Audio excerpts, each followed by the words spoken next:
నేను అందరికీ ఒక విషయం చెప్పాలనుకుంటున్నానండి. ఇప్పుడు ఈ రోజుల్లో ఎక్కడ పడితే అక్కడ తింటున్నారు. ఎవరితో పడితే వాళ్ళతో మాట్లాడుతున్నారు. స్నేహాలు కూడా ఎక్కువయ్యాయి సోషల్ మీడియా ప్రభావం వల్ల. ఇన్‌స్టాగ్రామ్ అవని, వాట్సాప్ కానీ ఏదవ్వనివ్వండి. పరిచయాలు పెరిగాయి. అందరినీ ఎక్కువగా మోసపోతున్న వాళ్ళలో చదువుకుంటున్న వాళ్ళు, వెల్ ఎడ్యుకేటెడ్ పీపుల్ ఎక్కువ మంది ఉన్నారు. అయితే ఇలాంటి సిచ్యువేషన్ ఒకటి రామాయణంలో మనకి వాల్మీకి మహర్షి చాలా గొప్పగా చెప్పడం జరిగింది. సీతారామ లక్ష్మణులు ముగ్గురు అడవిలోకి వనవాసం చేస్తున్న సమయంలో లక్ష్మణుడు శ్రీరాముడి యొక్క మూటని అతని వస్తువుల్ని తల మీద పెట్టుకొని నడుస్తూ ఉంటాడు. ముందున్న లక్ష్మణుడు, వెనక సీత, వెనక రాముడు నడుస్తూ ఉంటారు. ఒక చోటకు వచ్చేసరికి లక్ష్మణుడిలో ఎక్కడలేని దుర్బుద్ధులు పుట్టడం మొదలుపెట్టి ఆ మూటని, రాముడి యొక్క మూటని నేల మీద పడేసిన లక్ష్మణుడు, నేను ఎందుకు ఈ అడవుల్లో కష్టాలు పడాలి, అమ్మ సీతమ్మకి ఎందుకు ఈ కష్టాలు, కైకేయి కోరికలకి మనం ఎందుకు ఇంత పడాలి, రామ పద మనం వెళ్ళిపోదామని అంటాడు.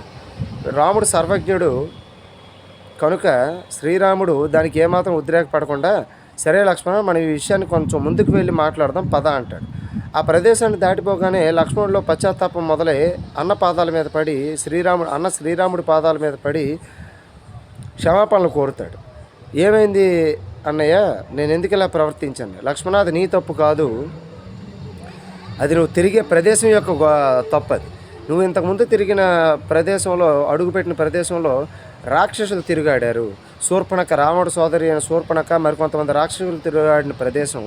అందువల్ల వారి యొక్క రాక్షస బుద్ధులు నీలోకి ప్రవేశించాయి. ఇప్పుడు మనం ఉన్నటువంటి ప్రదేశం దాని దూరంగా ఉంది. ఇక్కడ ఋషులు పవిత్రంగా వేద మంత్రాలు, ధ్యానము, అధ్యయనం అంటే స్టడీ, ఈ రోజుల్లో చెప్పాలంటే అధ్యయనం, పవిత్రమైన పనులు చేసి పవిత్రమైన ఆలోచనలతో యజ్ఞాలు, యాగాలు, విద్యాభ్యాసం, చదువు, అధ్యయనం ఇలాంటివి చేసి గడిపినటువంటి స్థలం ఇది.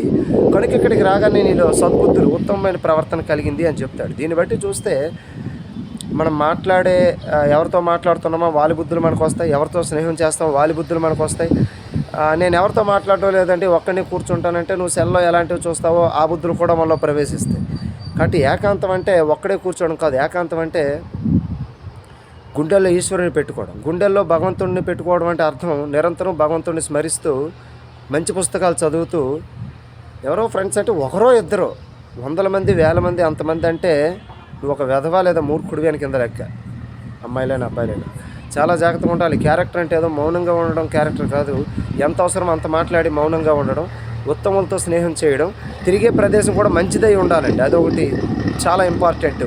తిరిగే ప్రదేశం, మనం మాట్లాడే వ్యక్తులు, తినే తిండి ఎక్కడ పడితే అక్కడ ఏది పడితే తినకూడదు. ఈ విషయాన్ని ఇక్కడ మనకి ఈ కథ చెప్పడం జరుగుతుంది. ఇదే విషయాన్ని ఇంకో దగ్గర మనకి మహాభారతంలో కూడా ఉంది.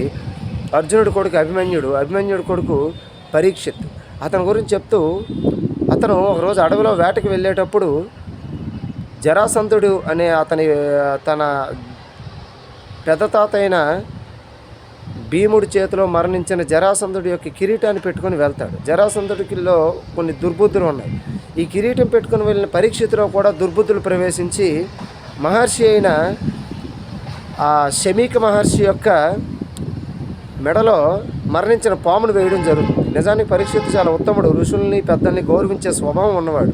కానీ ఈ శమీక మహర్షి మెడలో పామును వేయడం వెనక ఈ జరాసంధుడి యొక్క కిరీటాన్ని పెట్టుకుని వెళ్ళడం వల్ల జరాసంధుడిలో దుర్బుద్ధులు కూడా రావడం జరిగిందని వేదవ్యాస మహర్షి చెప్పడం జరిగింది. ఇతరుల వస్తువులు, ఎవరి వస్తువులు వాడుతున్నాం, ఎవరితో మాట్లాడుతున్నాం, మన సాంగత్యాలు ఎలా ఉన్నాయి, మన ఆలోచనలు ఎలా ఉన్నాయి, మనం ఈ రోజుల్లో మొబైల్లో సోషల్ మీడియాలో చూస్తున్నామని మంచివా చెడ్డవా, ఇవన్నీ కూడా మన యొక్క ప్రవర్తన మీద ఒక ప్రభావాన్ని చూపిస్తాయనడంలో ఎటువంటి సందేహం లేదు. ఎక్కడ పడితే అక్కడ ఏది పడితే తినడం కూడా విపరీతమైన ప్రభావాన్ని చూపిస్తుంది అనడంలో ఎటువంటి సందేహం లేదు. కనుక నిరంతరం ఎక్కడ ఏ పరిస్థితుల్లోనూ మనసులో భగవన్నామస్మరణ చేసుకోవడానికి ఎటువంటి అంటుముట్టు మైల లేవని పూజ్యులు గురువరేంజులైన గరికపాటి నరసింహారావు గారు, సామవేదం షణ్ముఖ శర్మ గారు లాంటి పెద్దలు ఎంతోమంది చెప్పడం జరిగింది. కనుక నిరంతరం మనసులో భగవన్ నామస్మరణ, ఇష్టదైవాన్ని లేవగానే గణపతికి నమస్కారం పెట్టడం, రోజంతా మన ఇష్టదైవాన్ని స్మరించుకోవడం చేద్దాం. మంచి పనులు చేద్దాం, మంచి మంచి పుస్తకాలు చదువుతాం.